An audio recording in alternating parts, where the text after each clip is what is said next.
Dans ce cours, nous allons nous intéresser à la manière dont l'amour et notamment la passion amoureuse sont détaillées tout au long du roman.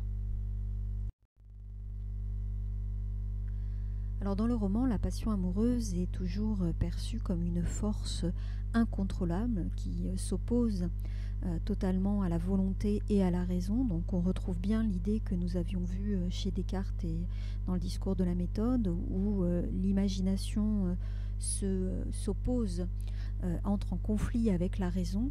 Ici, la passion, elle se nourrit d'imaginaire et elle va donc complètement prendre possession de la volonté. La passion est également toujours perçue comme étant violente. On retrouve à chaque fois le champ lexical de la douleur, ce sont des chagrins, des troubles, des tourments. Et la passion est toujours aliénante, c'est-à-dire que la personne qui ressent de la passion va se retrouver à faire des choses qu'elle ne pensait pas faire, des choses qui finalement la rendent étrangère à elle-même. Donc la passion rend les personnes tout à fait en dehors d'eux-mêmes. On dit souvent qu'ils sont hors d'eux-mêmes. Par exemple, pour Monsieur de Clèves, il est hors de lui-même très souvent. Et il y a effectivement un lien entre la passion amoureuse et d'autres passions, en particulier la passion liée à l'amour-propre, à savoir l'orgueil, et les effets de cet amour-propre et de cet orgueil, à savoir la jalousie. Donc les passions sont toujours en quelque sorte des combinaisons qui ne sont qu'encore plus néfastes. Et puis la passion amoureuse, elle est perçue dans le roman, notamment à la fin, comme éphémère, c'est-à-dire qu'elle est limitée dans le temps, elle est prévisible dans ses mouvements, on sait qu'elle va s'arrêter et il n'y a pas d'amour durable par le biais de la passion. C'est bien ce que explique Monsieur de Clèves au moment de mourir à sa femme. Lui l'aime d'un amour vrai qui est une passion qui ne serait pas justement dans toutes les caractéristiques qu'on vient d'évoquer.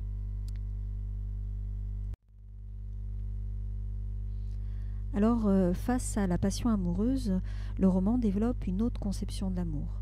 Il s'agit d'une conception qui est héritée à la fois de la courtoisie, l'amour courtois du Moyen-Âge, et puis héritée également d'une autre conception très ancienne qu'on a dès l'Antiquité chez un philosophe grec qui s'appelle Platon.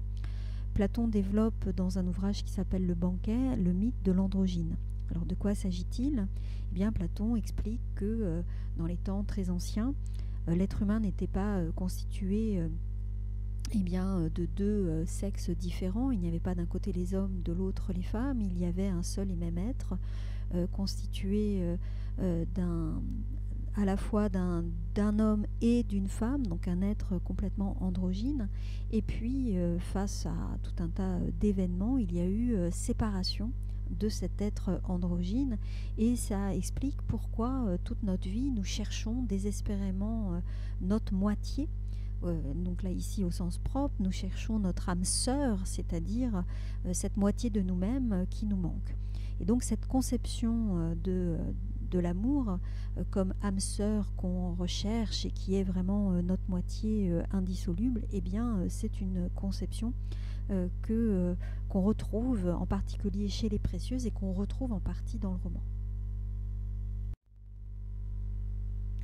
Alors on peut se demander dans le roman qui incarne ce pur amour, cette conception de l'amour pur et absolu. On peut se dire dans un premier temps que c'est peut-être le prince de Clèves qui incarnerait cet idéal, si évidemment la jalousie ne venait pas en quelque sorte tout gâcher, puisque c'est la jalousie qui lui fait avoir des paroles tout à fait terribles vis-à-vis de sa femme. On pourrait penser également que c'est Nemours qui incarne ce pur amour, puisqu'il est le champion de la galanterie. Mais c'est également pour lui quelque chose qui est impossible, puisque il va divulguer la scène de l'aveu. Il n'apprend rien, puisque après avoir divulgué le secret, avoir divulgué le fait qu'il était venu espionner, eh bien, il recommence à espionner, il recommence à venir voir en secret Madame de Clèves, et pire que tout, il le lui dit. Donc Nemours n'incarne pas non plus cet idéal.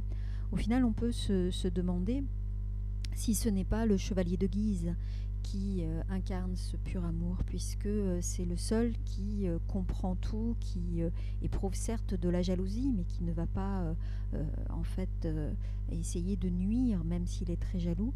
Et c'est finalement celui qui se sacrifie pour la femme qu'il aime. Donc on peut effectivement se demander si c'est pas lui qui est le plus proche de cette conception magnifique de l'amour absolu. La dernière entrevue entre la princesse de Clèves et Nemours fait partie des scènes qui ont été contestées à la sortie du livre. En effet, cette scène, elle est préparée tout au long du roman par les examens de conscience et en particulier effectivement par la scène de l'aveu.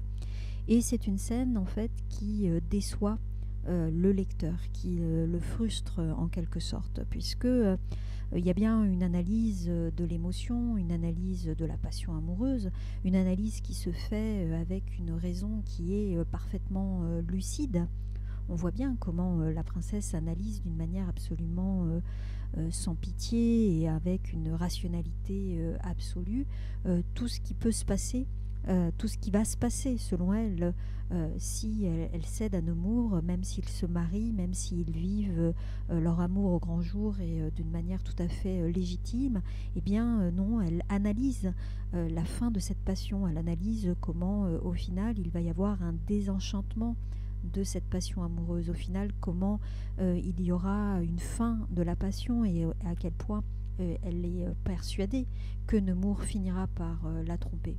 Donc on voit que toute cette scène montre une conception de l'amour qui est une conception de l'amour pure, absolue, et parce que c'est une conception absolue, eh bien c'est une conception de l'amour impossible. C'est ça en fait qui est décevant pour le lecteur, puisque malgré tout, elle affirme que non, l'amour est impossible dans la réalité. Et même si elle s'affirme comme étant libre de ses choix, et donc là en l'occurrence libre de résister à la passion amoureuse, eh bien le lecteur ne parvient pas à la croire en quelque sorte. Et lorsque on nous parle d'un triste repos à la fin du roman, le lecteur se demande de quoi s'agit-il. Est-ce que la passion finalement est endormie, ou bien est-ce que finalement il va y avoir un être qui est véritablement brisé par la mort de son mari. Est-ce qu'elle fait ce choix de renoncer à l'amour par devoir moral ou par devoir de fidélité à son mari, encore une fois? On ne sait pas trop, mais en tout cas, ce questionnement qui est ouvert laisse le lecteur dans une situation où il est à la fois déçu, à la fois admiratif pour la princesse, et en même temps dans un état de questionnement sur la réalité ou non d'un amour aussi fort, aussi absolu, et sur la durabilité de cet amour. Est-ce que véritablement le pur amour est éphémère? Est-ce que finalement il y a une fatalité de cet amour? Est-ce que finalement l'amour fatalement devrait s'arrêter à un moment donné? Eh bien voilà, ce sont ces questionnements qui font que cette œuvre est une œuvre qu'on lit toujours aujourd'hui et qui résonne encore toujours aujourd'hui.